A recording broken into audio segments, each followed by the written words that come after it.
Now we are moving to Brazil. Flavio, the floor is yours. Thank you very much, Julie. Thank you for moderating. Congratulations, Peter, for putting this great event together and for the resilience in the sector. It's much appreciated. My name is Flavio Zaclis. I'm a partner at Barn Investments. We're an early stage venture capital investor headquartered in Brazil, and we specialize in AgTech and CleanTech investments in Brazil and Latin America.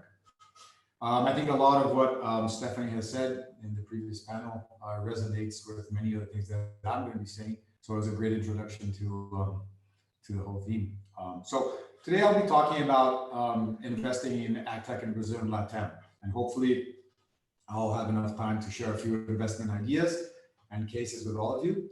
But before I do that, I think it's important that we understand where we currently stand, the challenges that lie ahead, and how AgTech will be fundamental in the process of increasing ag production while reducing emissions. The fact is that in 2050, 30 years from now, demand for resources and food will sharply increase. And according to McKinsey's report on agriculture and climate change, by 2050, we will need to produce 70% more food than we do today. The sharp increase will be driven basically by human population growth, which we expect to be around 10 billion people by 2050, as well as an 8 to 12% increase in per capita food consumption during the same period. It's also expected that 90% of increase in food production will come from developing countries. And 40% of all the additional food production increase will come from Brazil, and another significant portion will come from other Latin American countries. So Brazil and Latin America play a key global role in feeding the planet looking forward. The world, for better or for worse, depends on Brazil and Latin America's capacity to expand agriculture and to be able to feed the growing population 30 years from now. Now, the good news is that Brazil is a powerhouse when it comes to agriculture and livestock. The country is amongst the 3 largest producers and exporters of the major global commodities such as coffee, sugar, soybeans, animal protein, orange juice, amongst many others. And agriculture represents an astounding 25% of the entire country's GDP and has been steadily growing throughout the years, regardless of political instabilities and economic turbulences. It is a crisis-resistant sector of our economy. So in order to be able to feed the world, ag production will need to grow significantly. And Brazil and Latin America play key strategic roles in expanding ag production. But it is also important to remember that agriculture, forestry, and land use change represents approximately 25% of the world's greenhouse gas emissions, 27% to be exact, second only to the industrial activities, which represent 32% of global greenhouse gas emissions. More specifically, greenhouse gas emissions from cattle and dairy cows alone are greater than emissions from any single country other than China.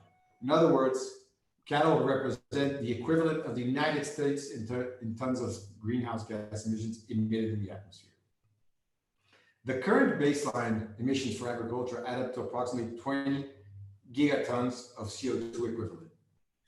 If we continue to grow and produce as we do today, agriculture will be responsible for an additional 3.5 gigatons by 2050. However, if we want to comply with the 1.5 degree maximum temperature increase, we need to reduce current emissions from 20 gigatons to 5 gigatons by 2050. In other words, we need to increase production by 70% while decreasing emissions by 75%. What a gigantic challenge. So how will we be able to meet the challenge of sharply increasing food production in a short period of time, while at the same time significantly reducing greenhouse gas emissions? How is that possible?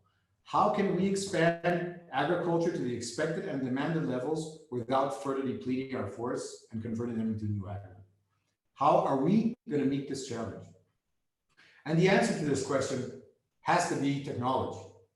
We will need to advance very quickly to achieve better productivity and efficiency.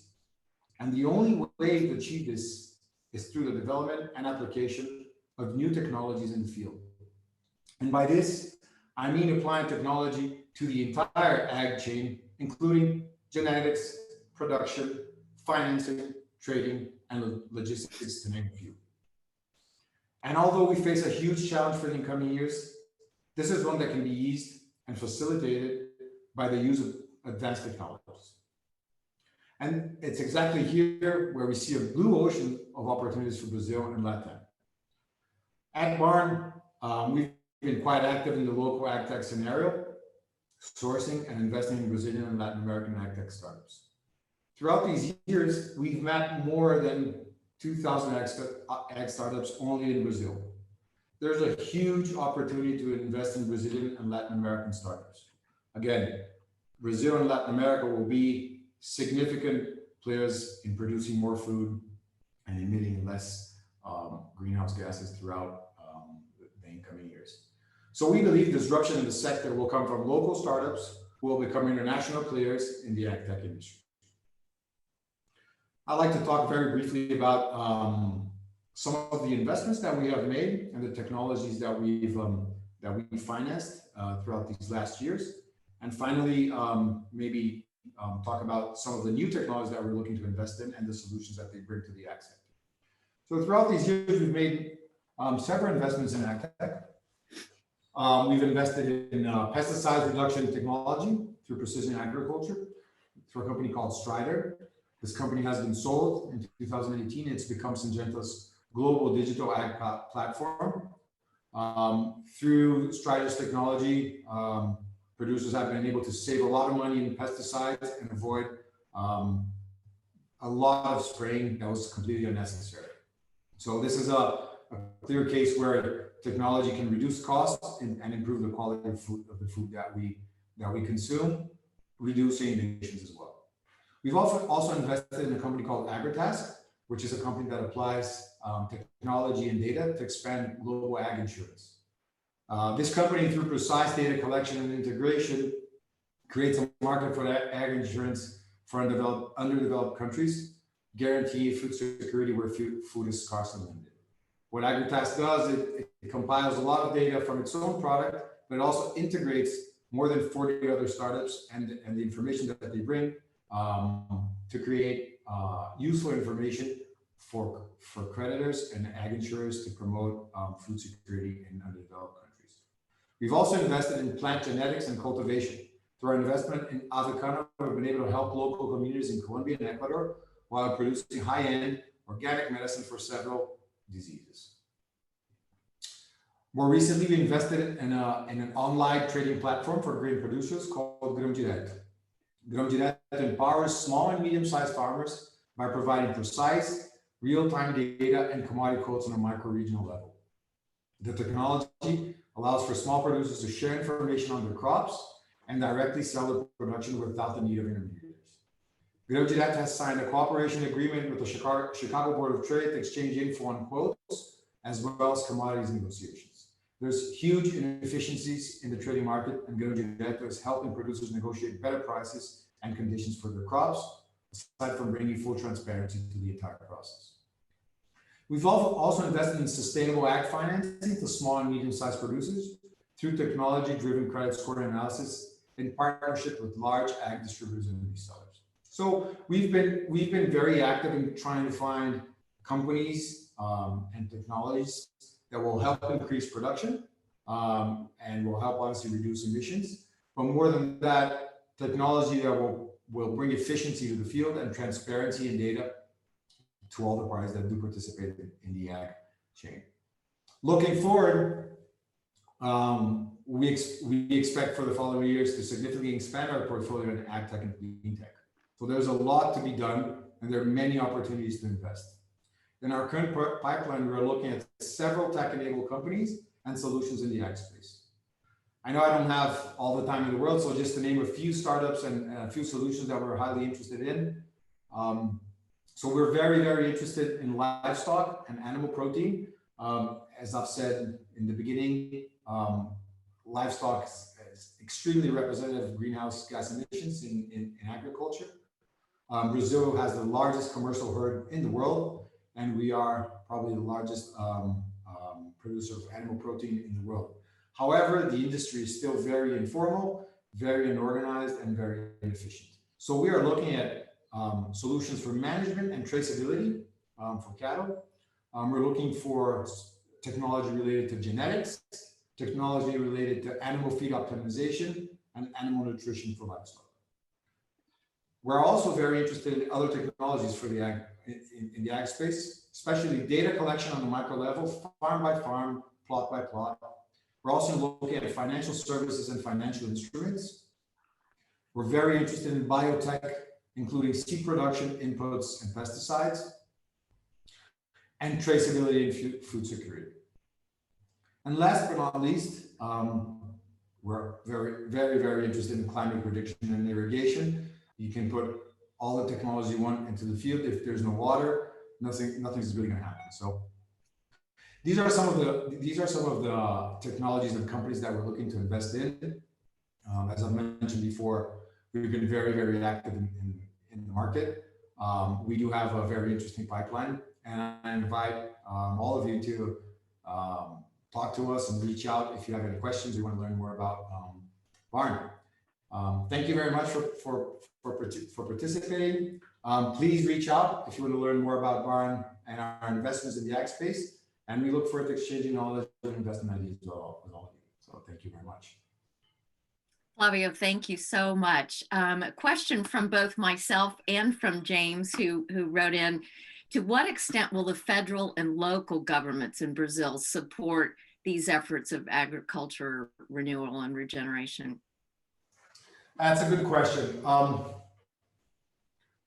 I think when we invest, we normally don't.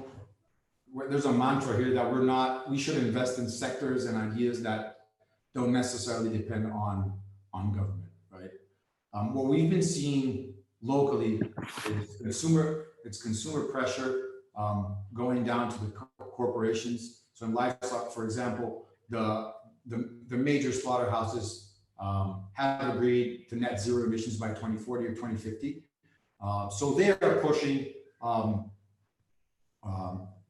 They're pushing vertically so that there's traceability, there's transparency, so that we know that the kind of beef and meat that we are eating and the milk that's coming from cows, to make sure that they're not coming from deforested areas and all that. So, and the same goes for agriculture. You know, more and more companies are buying to these new demands and want to become net zero as soon as possible. So I see a lot of the evolution of the market coming from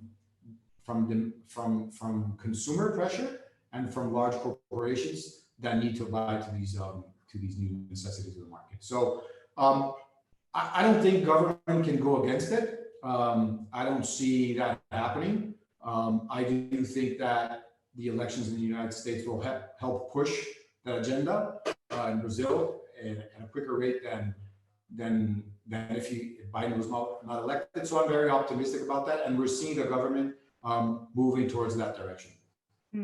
Interesting. We have a question from Joe, who's asking about monocropping. Monocropping basically versus a multi-cropping soil regenerative approach. Are you in favor of monocropping versus multi-cropping, or are you agnostic? That's a tough question for me because that's a very technical agricultural question. My experience shows that I mean, it's hard to answer that in a direct way, just because are we talking about monocropping in a specific region? Are we talking about monocropping in the entire country? No, are we talking about shifting crops regularly? So I'm in favor of using the regional advantages and competitive advantages that Brazil has for specific crops and producing it in the more sustainable way possible. I can't specifically answer technically if we should have monocrops or several crops. That goes beyond my specific knowledge. Understood. A question came in from Brian about Brazil currency. How do you investors hedge their currency risk? Well, private equity and venture capital investors don't. So there is normally there is the currency risk for people investing in these kinds of assets. For other more liquid, more tradable assets and securities, there are all the hedge mechanisms that exist in the financial institutions. When we are invested in ag in some way or form, we are hedging the currency because commodities are priced in dollars or some other foreign currency. And when we have devaluation, we are automatically, when we're exposed to an ag company, we're automatically increasing revenues by the same amount of the depreciation. So it's not a perfect way to hedge, but it's much more hedgeable because the ag sector will follow international prices. Now, I'm curious because we are really focusing on technology and obviously innovation. What technologies or innovations have been tried and failed, and what are the lessons you've learned from that, and then as you create your portfolio going forward? Yeah, it's, I think a lot of the livestock initiatives in the past didn't really work for several reasons. Um, um, it's, I mean, I think we're still in the process of trying many things. There are structural problems overall. So there's a connectivity issue with a lot of the farms in Brazil still. There's infrastructure issues. There are financing issues. That money doesn't necessarily reach the producers in the amount that they need and in due time. So there are many structural parts of the problem that need to be corrected and have been improving along these last years that will generate better results with applied technology. I've participated very actively with the livestock market, and I think a lot of the initiatives didn't work because of lack of technology or connectivity. And that is changing significantly. We're talking to a few companies that have created interesting technology that don't necessarily need huge connectivity, but that can really bring traceability to the market. So I guess what is really challenging for Brazil is that 80% of production comes from small and medium-sized producers, which are not at all super technified and lack a lot of the infrastructure and the resources that they need. And only 20% is coming from very large producers who tend to be early adopters of these technologies. So the more infrastructure, the more the more basic materials and technology that we can provide in the market, I think that will accelerate the entire process of adopting new technologies in the field. Yeah, I get it. So we just have a couple minutes left. I think this question might take us to the end, but can you give us an example of a portfolio company, an example that you really hold out as combining that impact and sustainable investing with economic success? Yes, most definitely. So we invested in a company called Strider in 2014. We were the first investors in this company. This company started as an online platform, a SaaS platform to control and monitor pests on the field. And initially, the idea was just to monitor and know where the pests were so that farmers would spray less pesticides. If we look 10 to 15 years back, the amount of pesticides that were sprayed in the field were significantly smaller than they are today. So this company removed tons and tons of pesticides from the fields and greenhouse gas emissions as well. We invested in the company when there were only 3 founders. We sold this company 4 years after we invested. The company had 120 employees. We made almost 20 times our money. The government collected a lot of taxes. A lot of the employees became millionaires. So, I mean, there was a lot of value generation for every single person involved in the deal. There's no one losing. It's a win-win relationship. And Strider has become Syngenta's online ag platform. When we sold the company, they were monitoring around 1.5 to 2 million hectares. They are monitoring above 10 million hectares today. So It's really a company that applies technology to reduce pesticide on the field. It does that significantly. It reduces from 15 to 30% the use of pesticides while saving a lot of money to the producer. Wow, that's impressive. Thank you so much, Flavio. Really appreciate your time today. Thank you.